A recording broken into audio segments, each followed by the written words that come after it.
Le recrutement national de 1500 jeunes de nationalité congolaise, de sexe masculin et féminin intéressés au métier des armes pour servir sous le drapeau dans l'armée de terre, la marine nationale et l'armée de l'air se poursuit allègrement à Pointe-Noire. Et les postulants à cette opération, venus presque de tous les arrondissements de la ville de Pointe-Noire et des localités du Kwilu, répondent actuellement aux exigences de la phase éliminatoire qui comporte 3 paliers. Le premier est celui consacré à la prise de mensuration des candidats sous la bénédiction du président de l'équipe en charge de la réalisation des opérations de recrutement en zone militaire de défense numéro 1.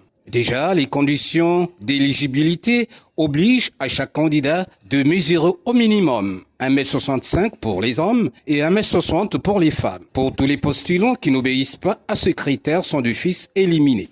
Un exercice qui se passe dans la pure discipline militaire, comme cela en a été pendant la période des dépôts des dossiers.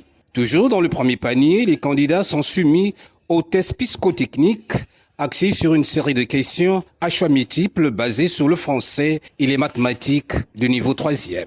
Le deuxième palier éliminatoire est réservé aux visites médicales marquées par une prise des paramètres afin de déterminer l'aptitude à servir dans les forces armées congolaises. Le troisième et dernier palier a été orienté sur la pratique des épreuves sportives composées essentiellement d'un test Cooper s'agissant de parcourir le maximum de distance possible en 12 minutes, les réflexions des bras et les abdominaux. Selon le capitaine de vaisseau trouvé sur place, Sitami Landou, président de l'équipe en charge de la réalisation des opérations de recrutement en zone militaire de défense numéro 1, l'effectif dégagé au sortir de ce troisième palier sera envoyé au centre de transit qui constitue en tous les cas la deuxième phase de pré-incorporation. Cependant, il est à noter que cette opération de recrutement en zone militaire de défense numéro 1 s'effectue dans les règles de l'art.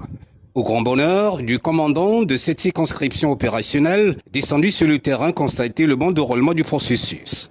Qu'on se le dise, cette session de recrutement est une occasion propice pour certains postulants d'intégrer le métier d'armes, mais aussi de servir dans la discipline et la loyauté les intérêts sécuritaires de la population congolaise.